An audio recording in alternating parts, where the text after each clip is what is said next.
माता बड़ा पुटा। नमो अरिहंताणम, नमो सिद्धाणम, नमो आयर्याणम, नमो उज्जायाणम, नमो लोई सव्वसाहुणम।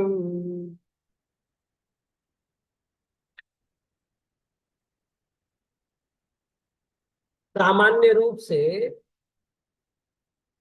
संस्कृत भाषा में आकारांत पुल्लिंग शब्द नहीं होता।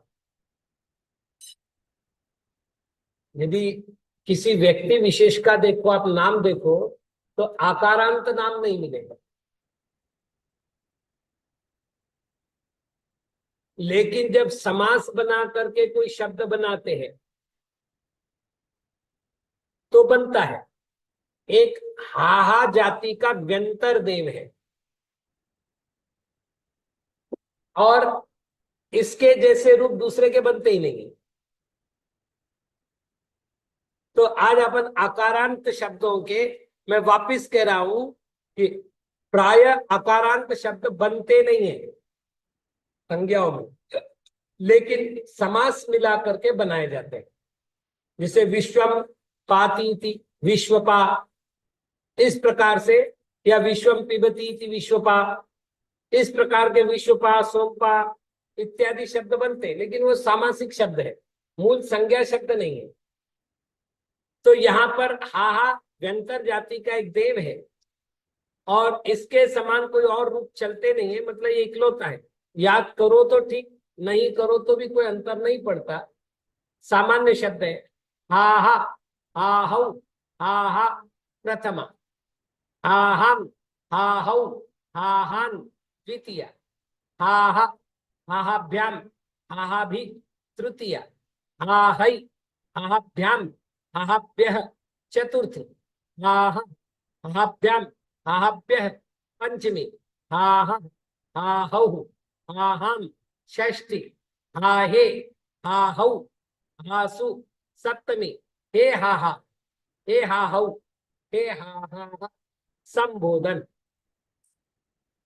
तो कुल मिलाकर के ये शब्द के बनने वाले रूप है। कल हम गुण संधि का प्रकरण देख रहे थे। कल के प्रकरण में केवल एक नियम अवशिष्ट रह गया था।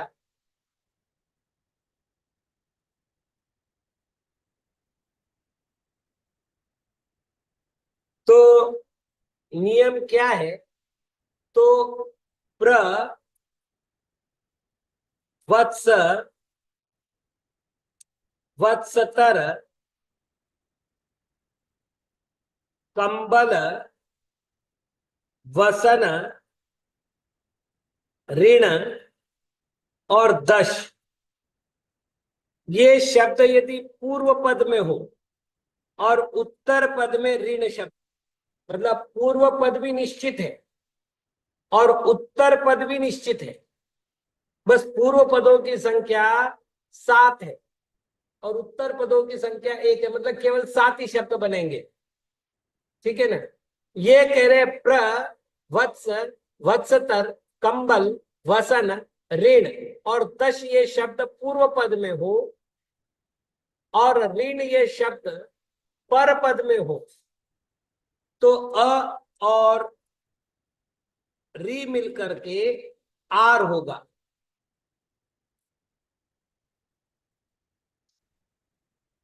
ठीक है? जैसे प्र धन ऋणम, तो प्र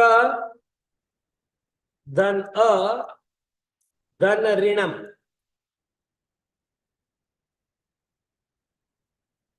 अब ये अ और री मिलकर के नियमानुसार, देखिए इतना ध्यान में रहना ही चाहिए कि मूल नियम क्या है? अर ही बनेगा। मूल नियम क्या है? अ और री मिलकर के गुण संधि के नियमानुसार अर ही बनेगा, ये मूल नियम हो। किंतु अपवाद नियम के अनुसार पूर्व पद में प्र है और उत्तर पद ऋण है, इसलिए अ और ऋण री मिलकर के आर होगा। कर लो आप। प्रारणम और कल जैसे विकल्प देखा था अपन ने, प्रारणम,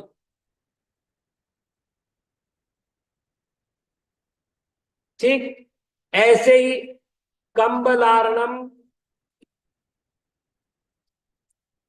कंबलारणम,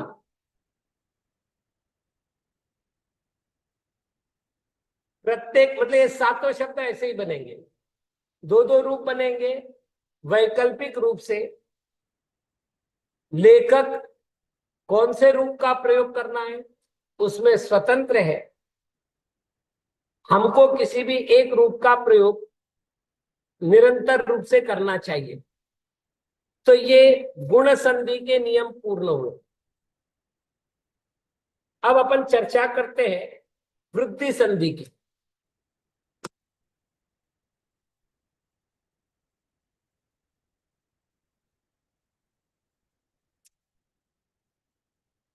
वृद्धि संधि में अवर्ण के आगे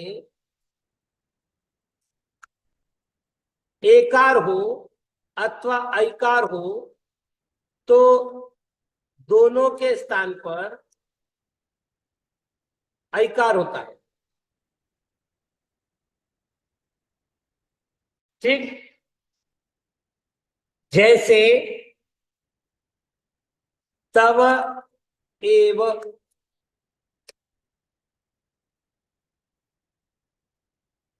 अब अपन चूंकि इतना समझ चुके इसलिए समय व्यर्थ नहीं करें, अपन मूल रूप से ही लिख देते तवैव, व का अ और एव का ए दोनों मिलकर के आई बना और तवैव बना। इसी प्रकार तथा एव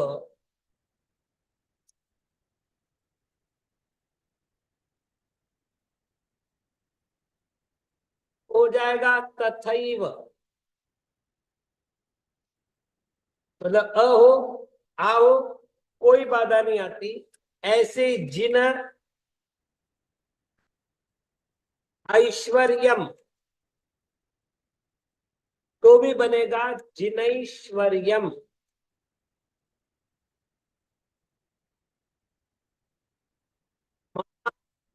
धन ऐश्वर्यम बराबर महेश्वर्यम। वापिस देख लीजिएगा, अवर्ण में दो स्वर आए हैं, अकार और आकार, और आगे वृद्धि संधि में ए और आई को अपन ग्रहण कर रहे हैं। तो यदि अ के आगे भी ए आता है अथवा आई आता है, आ के आगे भी आई आता है या ए आता है, किसी भी स्थिति में मतलब इसके चार सूत्र बनेंगे, अ प्लस ए बराबर आई, आ प्लस ए बराबर आई, अ प्लस आई बराबर आई, और आ प्लस आई बराबर आई। चार बने ना। अब ऐसे ही चार ओ के विषय में बना लीजिए।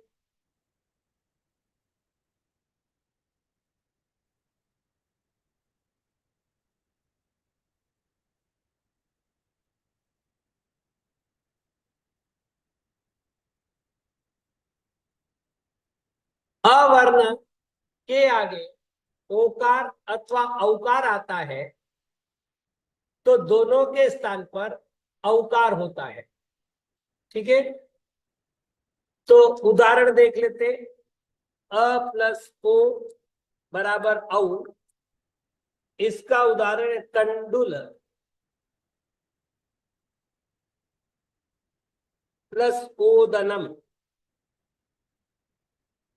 सामान्य भूल क्या हो रही है, जितने पूजा करने वाले लोग हैं वे तंदुल बोलते हैं, ये शब्द का प्रयोग कर रहे हैं, जबकि संस्कृत में तंदुल शब्द नहीं है, तंडुल शब्द है। मतलब ये वाला शब्द आएगा ही नहीं, ये वाला शब्द आएगा। तो ये थोड़ा सा ध्यान रखना है। उदक चंदन तंडुल पुष्पक, ये उसका उच्चारण है, तंडुल।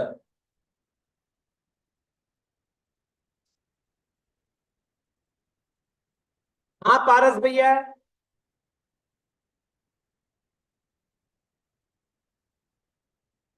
यहां से मैं अनम्यूट कर चुका हूं।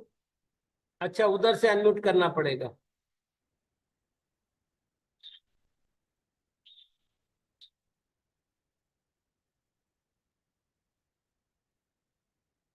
ब्रह्मचारी सुनंदा दीदी, आप एक बार पूरा वाक्य सुन लो। पुल्लिंग का वर्णन वर्णन चल रहा है। माला शाला पुल्लिंग नहीं है, स्त्रीलिंग है।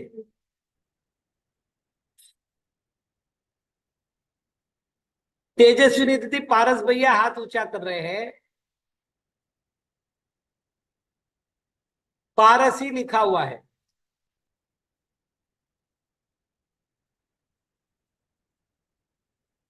तब तक अपन आगे बढ़ते हैं, जब तक वो अनम्यूट करे। तो इसमें क्या होगा? तंडुल का ल में हुआ अ, और ओदन के ओ में हुआ ओ। इस प्रकार से दोनों को मिलाएंगे तो तंडु लौदनम हो जाएगा। नमस्ते आचार्य। हाँ भैया।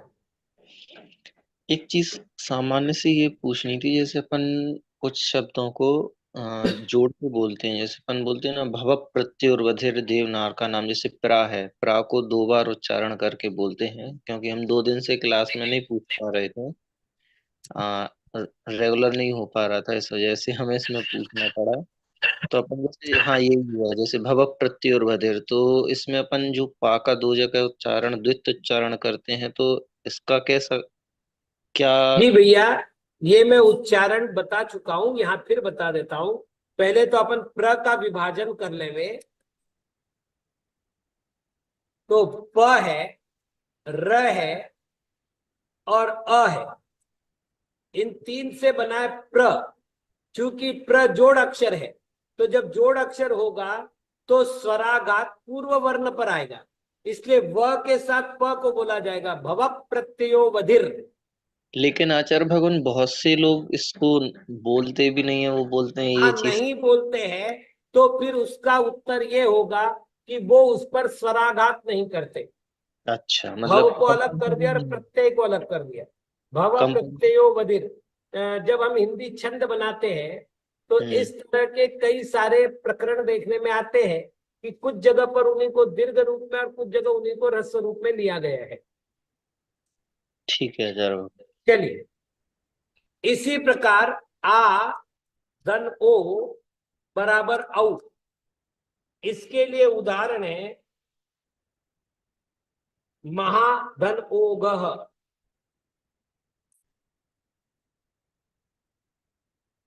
तो आ का मतलब ह, हा का आ और ओग का ओ दोनों मिला और औ बना, तो ये हुआ महौघ।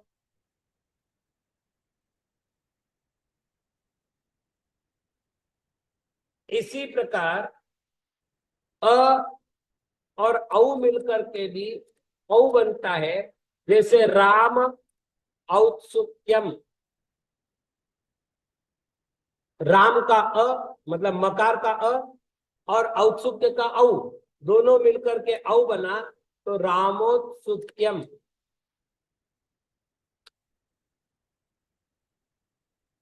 महाधन औषधि, इसमें क्या हुआ? आधन औ बराबर औ, तो ये बनेगा महौषधि।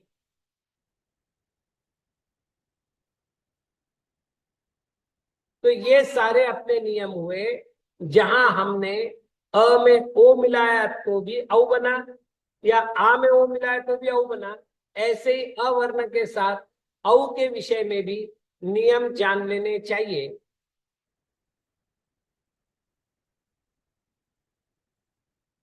जी संजय भैया, 4 ही वीडियो अभी तक अपलोड हुए हैं। कुछ समस्या होगी, अब ये व्यवस्थापकों को पता है, वो आपको सूचना दे देंगे जैसे वीडियो निकल जाएगा। बाकी तैयारी के लिए अपन ने रोज मेरे द्वारा लिखे हुए नोट्स तो मैं भिजवा रहा हूं। चर्चा करते यण संधि, क्योंकि इसका कोई अपवाद नियम नहीं है। दो बड़े नियम हैं। अब थोड़ा सा ध्यान देने योग्य है। अब तक क्या किया था, अ प्लस अ को भी आ किया था, अ प्लस ई मिला करके ए किया था, और अ प्लस ओ मिला करके औ किया था। अभी तक अपन क्या करते हैं, तो दो स्वरों को मिला करके एक स्वर बनाया, मतलब अ का आ नहीं हुआ है, अ और अ को मिलकर के आ हुआ है, अ का ए नहीं हुआ है, अ और ई का मिलकर के ए हुआ है। तो अब तक क्या हुआ था,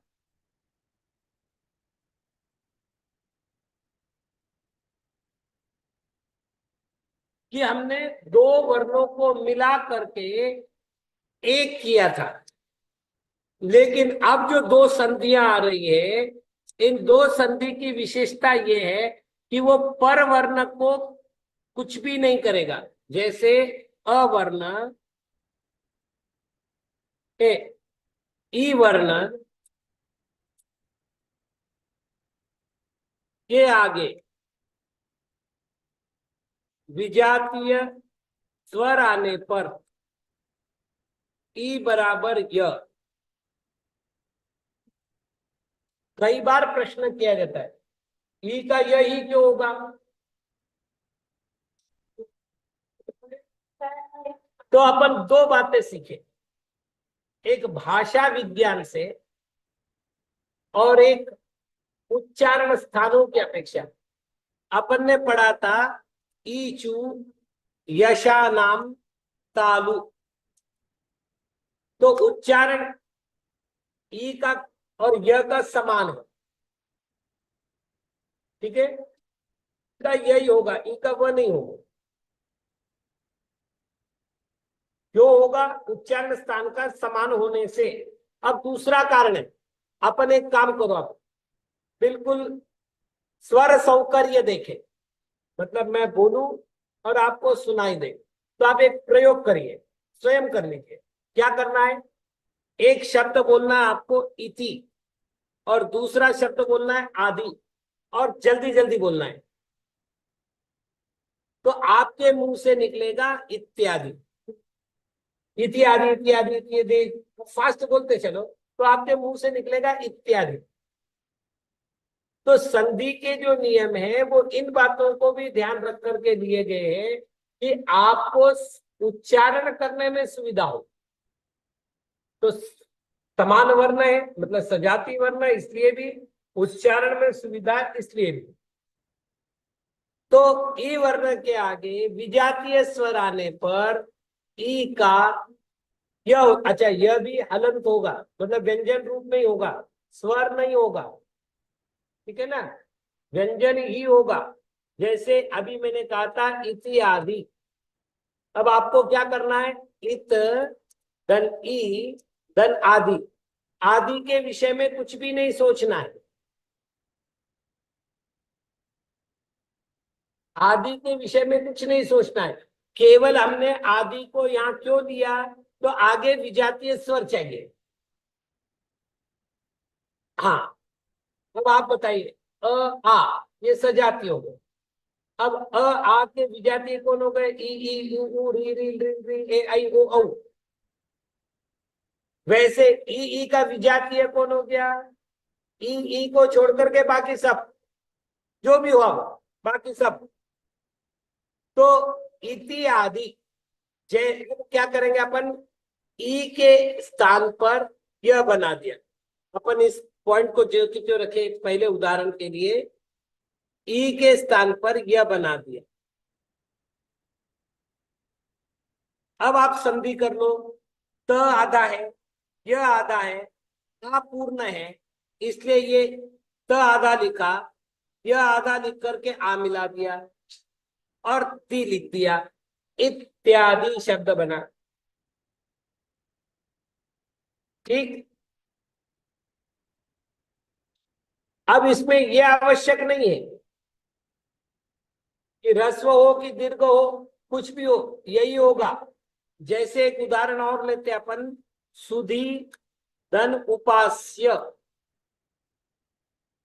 ठीक, तो सुध धन ई धन उपास्य,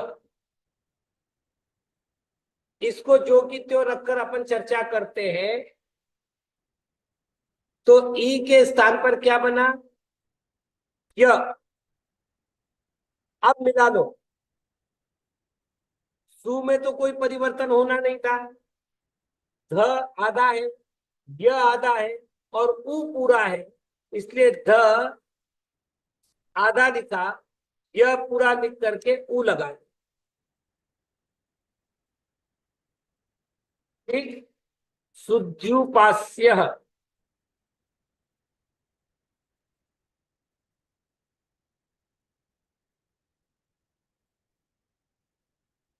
तो ये एक, मतलब कोई भी हो, आपको परिवर्तन कहाँ करना है, केवल पहले इकार में, मतलब पूर्व पद में ही। मैं वापिस वापिस क्यों कह रहा हूं, अब तक हमने दोनों पदों को मिलाकर उन दोनों के स्थान पर एक पद दिया था, लेकिन यहां पर एक में नहीं रख करके पूर्व पद में परिवर्तन करना है। क्योंकि पूर्व पद में अंतिम स्वर व्यंजन, अंतिम अक्षर व्यंजन आ रहा है, यह व्यंजन आ रहा है ना। अब ई का यह बना, यह व्यंजन बना, तो अब अगला जो स्वर होगा, जैसे क धन अ बराबर क, क धन आ बराबर का, क धन ई बराबर की, क धन उ बराबर कु, क धन ए बराबर के। ऐसे कर लो आप, स्वर जैसे ही मिलेगा व्यंजन अपना रूप।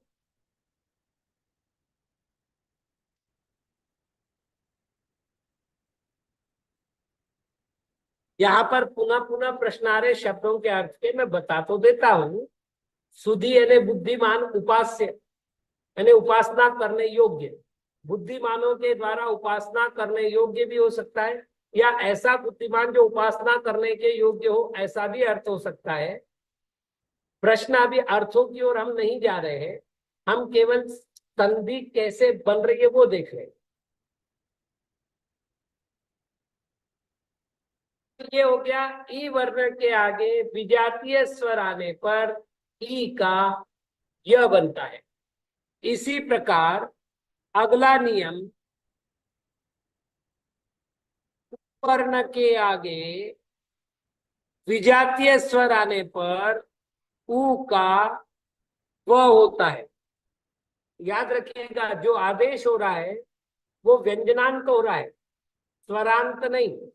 स्वरांत करने पर गुण संधि हो जाती। यहाँ सुधी धन उपास्य में क्या होता, यदि स्वर होता तो अ उ मिलकर के ओ हो जाता, तो ऐसी गड़बड़ी ना हो। यहाँ यदि स्वर होता, यह के स्थान पर ये यह पूरा होता तो क्या होता, अ और उ मिलकर के ओ हो जाता, तो ये भूल ना हो। तो यहाँ वह भी रस्व है, जैसे मधु आनय, तो मद धन उ धन आनय, उ के स्थान पर वह हुआ है,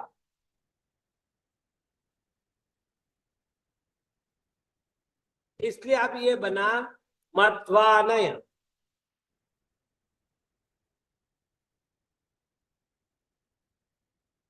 ठीक, आगे अगला नियम है, री वर्ण के आगे विजातीय स्वर आने पर री वर्ण का र हो जाता है।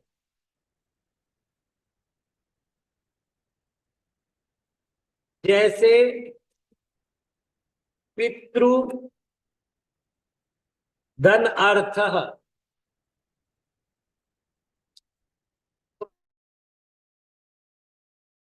तो पित धन री धन अर्थ,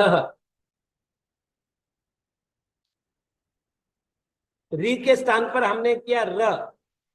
थोड़ा सा और एक सावधानी, जब गुण संधि की थी तो री का अर किया था, अ प्लस री अर हुआ था।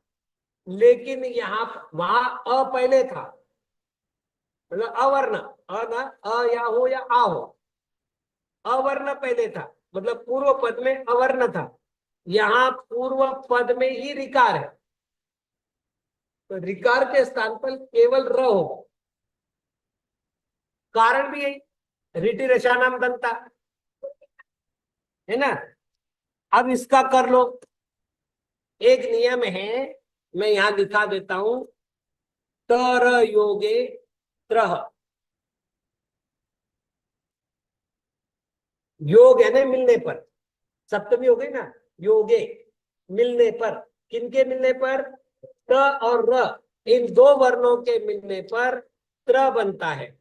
तो यहां त र मिला और साथ में अ मिला, तो ये बना पित्रर्थ।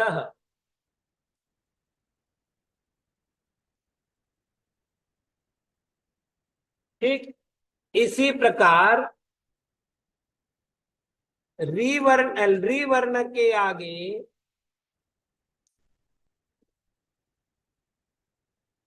विजातीय स्वर आने पर री वर्ण का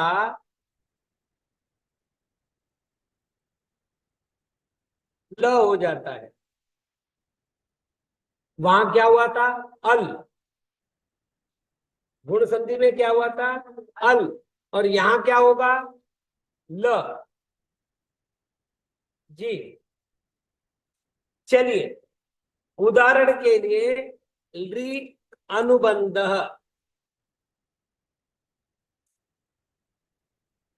अब री स्वयं स्वर है, इसलिए उसमें कुछ काट छाट होगी नहीं।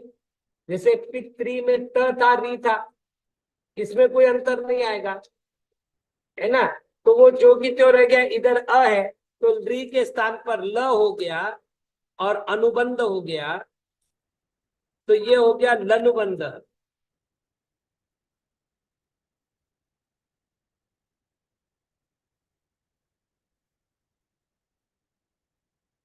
क्योंकि इस संधि के भी कोई अपवाद नियम नहीं है,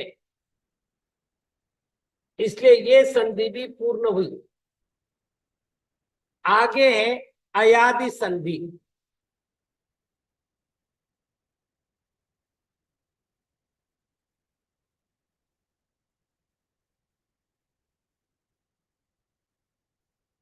अब एक बात ध्यान रखिएगा, इस संधि के लिए थोड़ा सा सावधानी का होना अनिवार्य है, क्योंकि प्राय ये संधि पहचानने में नहीं आती। प्राय अभी अपन देखेंगे तो आपको समझ में आ जाएगा। उदाहरण के लिए एकार के आगे स्वर आने पर, एकार के स्थान पर अय होता है। वापिस सावधानी क्या है, यण संधि में हमने विजातीय स्वर रखे थे, रखे थे विजातीय, और यहां पर विजातीय स्वर नहीं लिखा है, स्वर लिखा है, अर्थात ए के आगे भी ए आएगा, कोई भी आए ये ए का अय होगा, है ना। उदाहरण के लिए ने धन अनम, तो न धन ए धन अनम।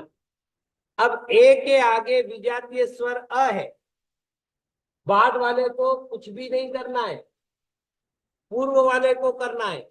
तो ए के स्थान पर हमने क्या किया, अय कर दिया।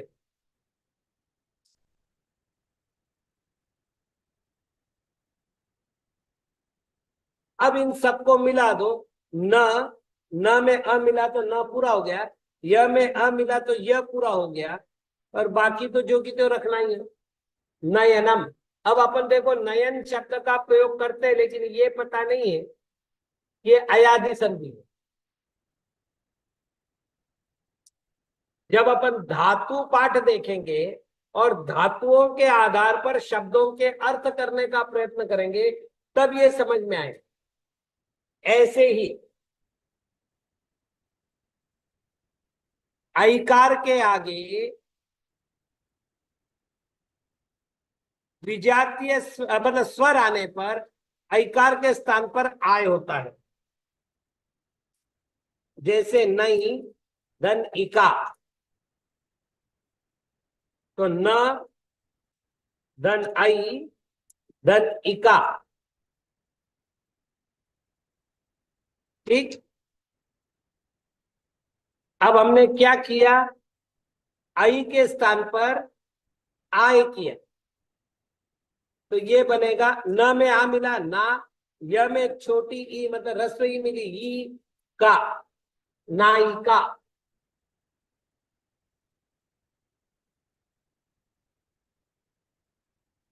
ऐसे ही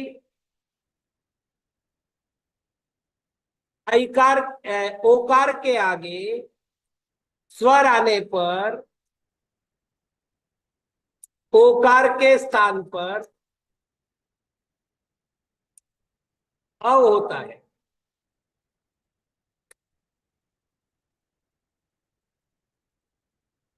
जैसे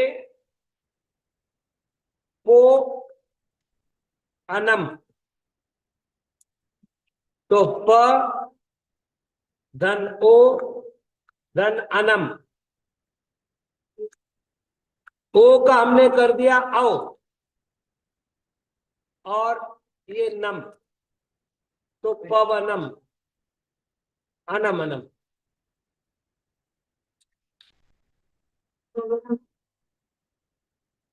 ठीक इसी प्रकार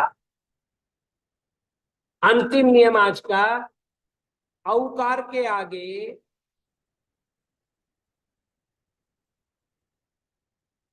स्वर आने पर औकार के स्थान पर आव होता है।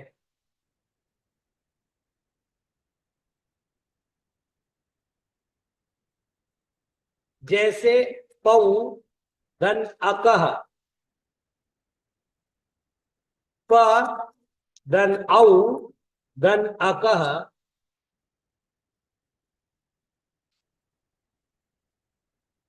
औ के स्थान पर हमने कर दिया आओ, इसलिए यहां प में आ मिला पा हो गया, व में अ मिला व हो गया, और क पावकह। हम लोग ने क्या किया था, पढ़ते समय भी और पढ़ाते समय भी, जैसे कुछ स्तोत्र ले लिए, मान लेते अपन भक्ता मर लेते, ठीक। तो आपको एक उदाहरण दे रहा हूं, युगम युगादा बालम, बालम नहीं है वो, बालम बनम, युगादा बालम बनम। अब करके देखे अपन, युग धन आदौ धन आलम बनम, एक तो दीर्घ संधि हुई और एक अयादी संधि हुई, ठीक है ना। तो ये बताने की तो जरूरी नहीं है ना, अ के आगे आ आया तो अ और आ मिलकर के आ बना, बड़ा आ नहीं होता, आ होता।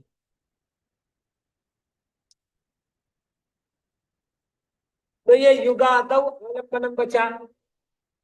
अब अपन अपने प्रकार से करके देखें, युगा औ आलम बनम,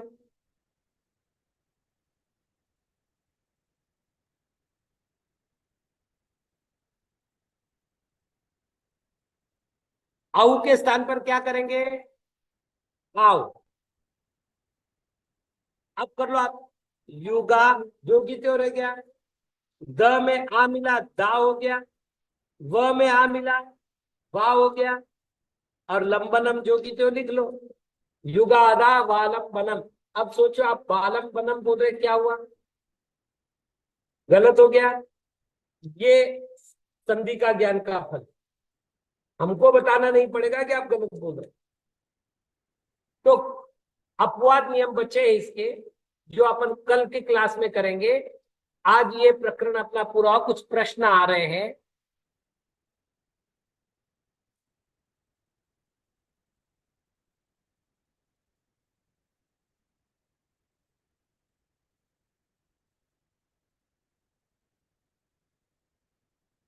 अच्छा, कोई प्रश्न ही नहीं है तो प्रशंसा है।